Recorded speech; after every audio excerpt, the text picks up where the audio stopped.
सारी समस्याएं, माइनॉरिटीज के लोगों की बहुत सारी समस्याएं हैं।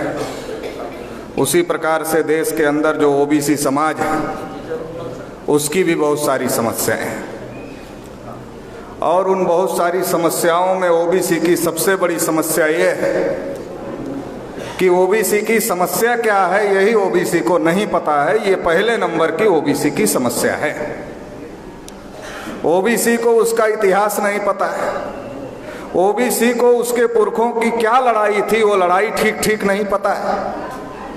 और ये सारा ना होने की वजह से ओबीसी के लोगों का आज़ादी के 72 साल में केवल इस्तेमाल हुआ है, इनका आज तक कल्याण नहीं हुआ।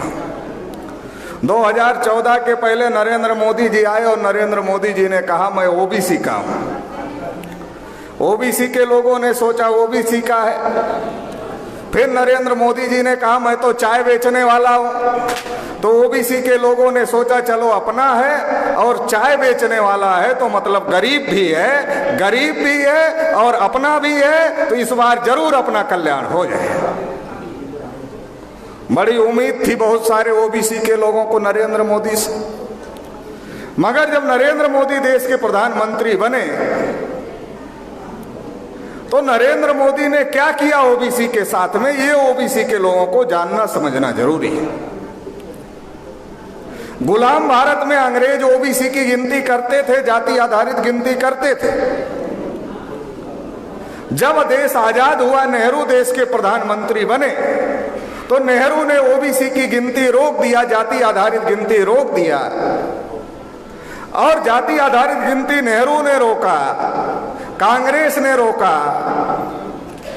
बीजेपी ने भी रोका, और अपने को ओबीसी कहने वाले नरेंद्र मोदी जब प्रधानमंत्री बने तो नरेंद्र मोदी ने भी जानवरों की गिनती का आदेश दिया मगर ओबीसी की गिनती का आदेश नहीं दिया।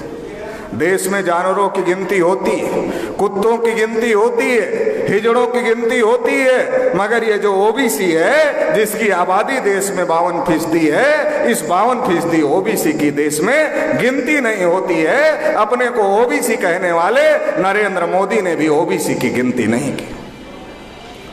314 बच्चे ओबीसी के आईएएस की परीक्षा पास कर गए थे। नरेंद्र मोदी ने क्रीमी लेयर का नियम बदल दिया और क्रीमी लेयर का नियम बदलकर नरेंद्र मोदी ने क्या किया, 314 ओबीसी के बच्चों की नियुक्ति को रोकने का काम किया। ओबीसी के बच्चों को जो स्कॉलरशिप मिलती थी उस स्कॉलरशिप को भी बंद करने का काम किया। और जैसे कांग्रेस ओबीसी को बजट में हिस्सा नहीं देती थी, नरेंद्र मोदी ने भी ओबीसी को बजट में हिस्सा देने का काम नहीं किया। नरेंद्र मोदी ने कई ब्राह्मणों को अपने कार्यकाल में भारत रत्न दिया मगर ओबीसी के सबसे बड़े पुरखे राष्ट्रपिता ज्योतिबा फुले को भारत रत्न देने का काम नहीं किया। अभी तक कोई ऐसा आदमी दिखाई नहीं दिया जिसके हाथ में कुल्हाड़ी हो तो अपने ही पैर पर कुल्हाड़ी मारता हो, ऐसा कोई आदमी दिखाई नहीं दिया। ऐसा पहला आदमी नरेंद्र मोदी दिखाई दिया जो खुद ओबीसी होकर के ओबीसी के ही पैर पर कुल्हाड़ी मारने का काम कर रहा है। उस आदमी का नाम नरेंद्र मोदी। और नरेंद्र मोदी ऐसा क्यों कर रहा है? क्योंकि नरेंद्र मोदी मुख नहीं है, नरेंद्र मोदी मुखौटा है। इस देश में ओबीसी के अंदर ओबीसी के नेताओं ने जागृति लाने का काम नहीं किया। इस देश में जो अपने को बहुत सारे तथाकथित अम्बेडकरवादी कहने वाले लोग हैं, उन्होंने भी ओबीसी के अंदर जागृति लाने का काम नहीं किया, बल्कि उनका तो ऐसा कहना था कि ये ओबीसी जागृत ही नहीं हो सकता, इसके पीछे नहीं पड़ना चाहिए। लेकिन मैं ये बताना चाहता हूं आपको, इस देश में वामसेव संगठन और उसके राष्ट्रीय अध्यक्ष माननीय वामन मेश्राम साहब ने इस देश के अंदर लंबे समय तक ओबीसी के मुद्दे को उठाने का काम किया, ओबीसी के अंदर जागृति लाने का काम किया। और जब ओबीसी के अंदर जागृति आने लगी तो ब्राह्मणों ने सोचा अभी ओबीसी के लोग ब्राह्मणों को वोट देने के लिए राजी नहीं है, ओबीसी के लोग ब्राह्मणों को वोट नहीं देंगे।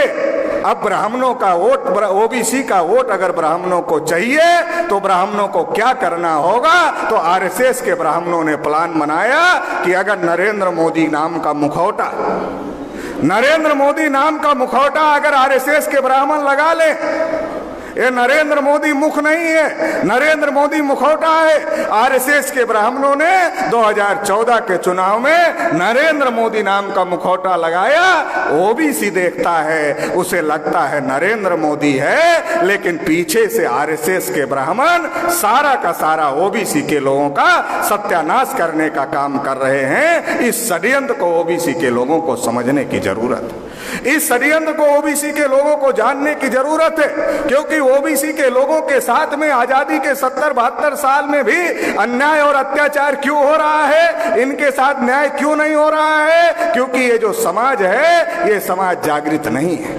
इसके अंदर केवल 2 तरीके की जागृति है, जो इसके सत्यानाश का सबसे बड़ा कारण। एक जागृति जाति की जागृति है, जाति का नेता आता है और ओबीसी के लोगों को बोलता है। जाति का नेता आता है और अपनी जाति के लोगों को बोलता सारी जाति तो आगे चली गई, सारी बिरादरी के लोग आगे चले गए, बस अपनी जाति अपनी बिरादरी ही पीछे रह गई है, बाकी तो सारे आगे चले गए। हमारे समाज के जाति के लोग ये नहीं पूछते कि भाई तुम्हारे पीछे चलना है तो चलेंगे, मगर लेके कहां चल रहे हो ये तो बता। खड्डे में ले जा रहा है, गड्ढे में ले जा रहा है, कुएं में ले जा रहा है, कहां ले जा रहा है ये तो बता। पूछते ही नहीं, और जाति के नेता होने की वजह से जाति के नेता के पीछे चले जाते हैं, और फिर वो जाति का नेता कांग्रेस के पास में जाता है, बोलता कितना दे रहे हो, हमारी जाति के इतने लोग हमारे पीछे हैं, हमें कितना दे रहे हो।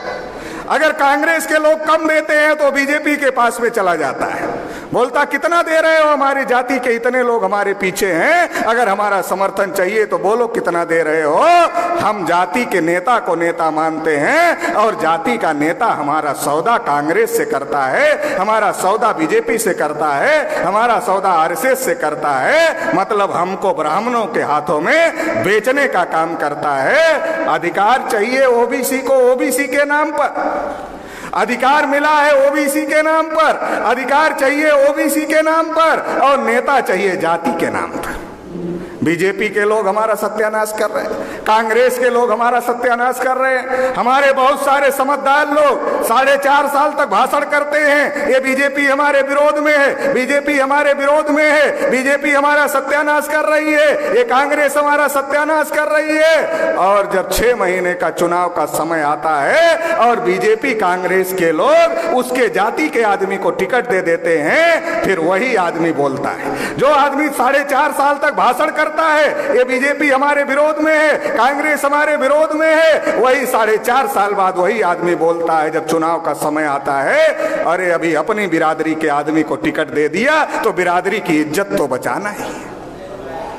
ऐसा बोलकर क्या करते हैं, ऐसा बोलकर उसको जिताते हैं, और जिसको जिताते हैं वो कौन है? वो बीजेपी की मर्जी के बगैर, आरएसएस की मर्जी के बगैर जब प्रधानमंत्री नहीं बोल पा रहा है तो तुम्हारा आमदार, तुम्हारा खासदार क्या कांग्रेस और बीजेपी के सुप्रीमो की मर्जी के बगैर बोल सकता है? क्या वो आपके हक अधिकार की लड़ाई लड़ सकता है? ये तो बोलते ही नहीं, जो पहले बोलते हैं वो जब एमपी एमएलए बन जाते हैं तो चुप हो जाते हैं। ओबीसी के लोगों को इस बात को समझने की जरूरत है, जाति जागृति से काम नहीं चलेगा, जाति के नेता के पीछे से भागने से काम नहीं चलेगा।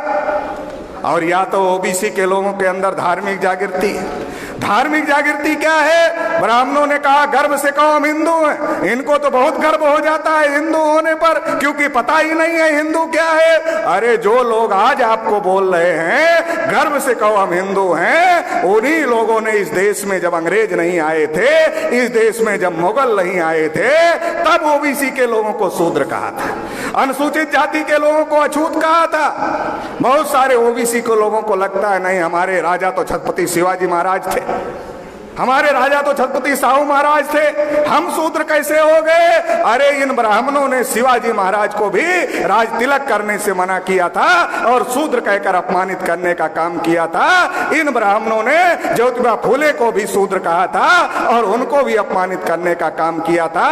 इन ब्राह्मणों ने छत्रपति साहू महाराज को भी शूद्र कहा था और उनको अपमानित करने का काम किया था। जिन ब्राह्मणों ने हमारे महापुरुषों को, जिन ब्राह्मणों ने हमारे महापुरुषों को शूद्र कहकर अपमानित किया, वो आज हमें हक अधिकार देने वाले हैं क्या?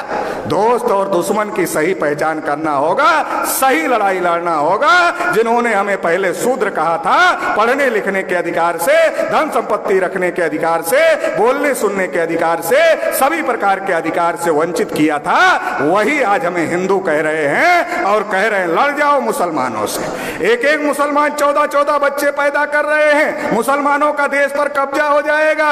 हमें हिंदू कहते हैं, मुसलमानों के विरोध में भड़काते हैं, हम लड़ते हैं मुसलमानों से। फायदा ब्राह्मणों का होता है। मुसलमानों का डर दिखाते दिखाते इस देश की विधायिका पर ब्राह्मणों का कब्जा हो गया, इस देश की कार्यपालिका पर ब्राह्मणों का कब्जा हो गया, इस देश की न्यायपालिका पर ब्राह्मणों का कब्जा हो गया, इस देश की मीडिया पर ब्राह्मणों का कब्जा हो गया। ओबीसी की गिनती तक नहीं हुई। अगर आंकड़े आप निकालो, 49 सेंट्रल यूनिवर्सिटियों में एक भी ओबीसी का प्रोफेसर और एसोसिएट प्रोफेसर नहीं है। आप सोच लो आपकी स्थिति क्या है। हमारे ओबीसी के लोगों की हालत क्या है कि लस्सी जल जाए मगर ऐठन ना जाए। कुछ नहीं है, प्रशासन में प्रतिनिधित्व नहीं है, गिनती नहीं हो रही है, जानवरों की हो रही है, मगर फिर भी ऐठन है कि हम बड़े, फिर भी ऐठन है हम बड़े हैं। अरे समझो, इस लड़ाई को समझो। ये तुमको मुसलमानों के विरोध में भड़काया जाता है, तुमको एससी एसटी के विरोध में भड़काया जाता है, हमको आपस में लड़ाया जाता है। ये मुसलमान कोई अरब ईरान से आए हुए लोग नहीं है, ये हमारे डीएनए के भाई हैं, हमारे खून के भाई हैं। जब हमारे ऊपर अन्याय अत्याचार हुआ तो हमारे ही पुरखों ने इस्लाम को स्वीकार किया, क्योंकि इस्लाम सम्मान देता था, इस्लाम बराबरी का धर्म था, इस्लाम मसावात का धर्म था, इस्लाम न्याय स्थापित करने का धर्म था। इसलिए हमारे पुरखों ने इस्लाम को स्वीकार किया। इस बात को ब्राह्मण जानता है और भाई को भाई से लड़ाता है, कांटे से कांटा निकालने का काम करता है। हमें इस षड्यंत्र को समझना होगा। और जो आज हमें हिंदू कह रहे हैं, वो जानते हैं अगर आज की तारीख में किसी कुनबी को, किसी मराठा को, किसी माली को, किसी तेली को अगर शूद्र कहा जाएगा, वो लाठी निकालेगा और हड्डी पसली तोड़कर ब्राह्मण के हाथ में रख देगा। इस बात को वो जानते हैं, इसलिए वो शूद्र नहीं कहते, इसलिए वो हमको हिंदू कहते हैं। मगर हिंदू का मतलब क्या होता है? हिंदू का मतलब है हारा हुआ, नीच, कायर, काला, चोर, गुलाम, ये इसका अर्थ होता है। मतलब जो शूद्र का अर्थ होता है उससे भी ज्यादा भयानक अर्थ हिंदू का होता है। तो ये जो हिंदू है ये शूद्र का पर्यायवाची है, शूद्र का नया संस्करण है। ये हमारे लोगों को समझने की जरूरत है। आज जब हम मूल निवासी की बात करते हैं, आज जब हम बहुजन की बात करते हैं, आज जब हम ब्राह्मण के विरोध की लड़ाई की बात करते हैं, तो मराठाओं को लगता है, कुनबी को लगता है, माली को लगता है, तेली को लगता है, दूसरे तमाम ओबीसी के लोगों को लगता है, क्या लगता है? अरे ये तो शेड्यूल कास्ट के लोगों की लड़ाई है। अरे काहे की शेड्यूल कास्ट के लोगों की लड़ाई है? इस लड़ाई को तो 1848 में ज्योतिबा फुले ने शुरू किया और कहा तुम्हारी लड़ाई है सेठ जी भट्ट जी बनाम शूद्र और अति शूद्र। शूद्र मतलब ओबीसी के लोग, अति शूद्र मतलब शेड्यूल कास्ट के लोग। कहा यह लड़ाई है। इस लड़ाई को ज्योतिबा फुले ने शुरू किया, इस लड़ाई को छत्रपति साहू महाराज ने आगे बढ़ाया और बाबा साहब अम्बेडकर को मदद करके छत्रपति साहू महाराज ने कहा अभी आने वाले समय में ये तुम्हारे नेता।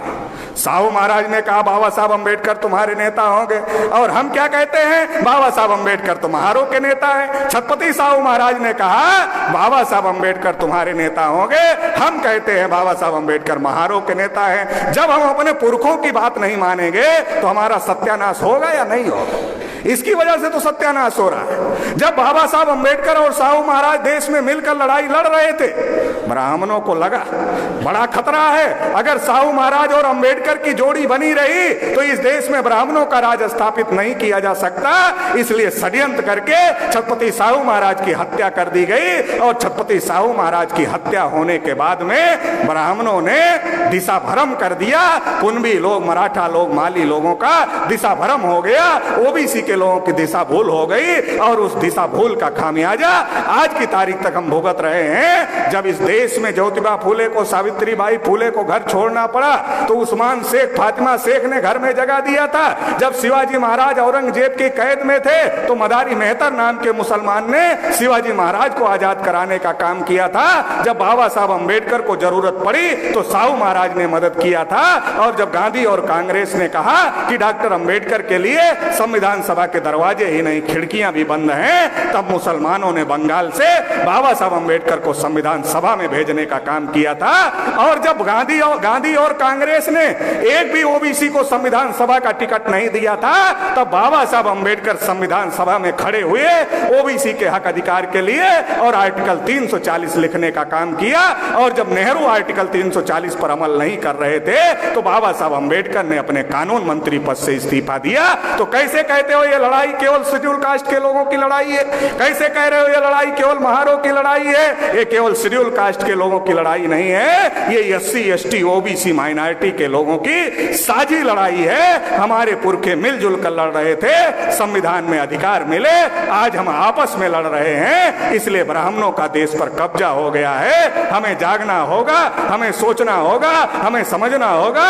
और इस देश में अगर ओबीसी को अपना हक अधिकार चाहिए तो मैं साफ साफ कहना चाहता हूं, फूले साहू अम्बेडकर पेरियार को पढ़ना होगा, फूले साहू अम्बेडकर पेरियार को समझना होगा। फूले साहू अम्बेडकर पेरियार की रास्ते पर चलकर ही इस देश के हर समाज को हक अधिकार मिल सकता है। दूसरा कोई रास्ता, दूसरा कोई विकल्प नहीं है। ब्राह्मण चाहता है कि ओबीसी में फूले साहू अम्बेडकर पेरियार ना पहुंचे, इसीलिए ब्राह्मणों ने, ज्योतिबा फूले ओबीसी थे, दलित नहीं थे, मगर उनके साहित्य को दलित साहित्य घोषित कर दिया। साहू महाराज के साहित्य को दलित साहित्य घोषित कर दिया। पेरियार रामास्वामी नायकर के साहित्य को दलित साहित्य घोषित कर दिया। बाबा साहब अम्बेडकर के साहित्य को दलित साहित्य घोषित कर दिया। ये जो साजिश देश में चल रही है इसे समझना होगा। फूले साहू अम्बेडकर पेरियार के रास्ते पर चलकर हम इस देश में अपना हक अधिकार ले सकते हैं। ओबीसी के अंदर फूले साहू अम्बेडकर पेरियार की विचारधारा के आधार पर लीडरशिप निर्माण करना होगा। हिंदू के आधार पर लीडरशिप से कल्याण नहीं होगा, जाति के आधार पर लीडरशिप से कल्याण नहीं होगा। अगर कल्याण चाहते हो तो फूले साहू अम्बेडकर पेरियार की विचारधारा पर लीडरशिप निर्माण करने से कल्याण होगा। तो इस लड़ाई को हम लोगों को मिलजुल करके लड़ना होगा। अलग अलग लड़ने का ये समय नहीं है। आज की तारीख में लोकतंत्र खत्म हो गया है, संविधान खत्म हो गया है। तो ये जो लड़ाई है ये मिलजुल करके लड़ना होगा। और बहुजन क्रांति मोर्चा इसीलिए बनाया गया है कि तमाम SC ST OBC minority, Maratha, Kunbi, Jat, Gurjar, Patel, सारे लोग मिलजुल करके इस लड़ाई को लड़ने का काम करें। और इस देश में ईवीएम के बल पर जो नाइंसाफी का निजाम कायम किया हुआ है इसे खत्म किया जाए और देश में इंसाफ कायम किया जाए। इंसाफ क्या है? जिसकी जितनी संख्या भारी उसकी उतनी हिस्सेदारी, ये इंसाफ है। इस लड़ाई को बहुजन क्रांति मोर्चा और माननीय मेश्राम साहब लड़ रहे हैं। तो आप सभी से आशा अपेक्षा है कि इस लड़ाई में आप लोग तन मन धन से साथ सहयोग करोगे। ऐसी आशा अपेक्षा के साथ आपने मुझे सुना, इसके लिए आभार, धन्यवाद। जय मूल्य।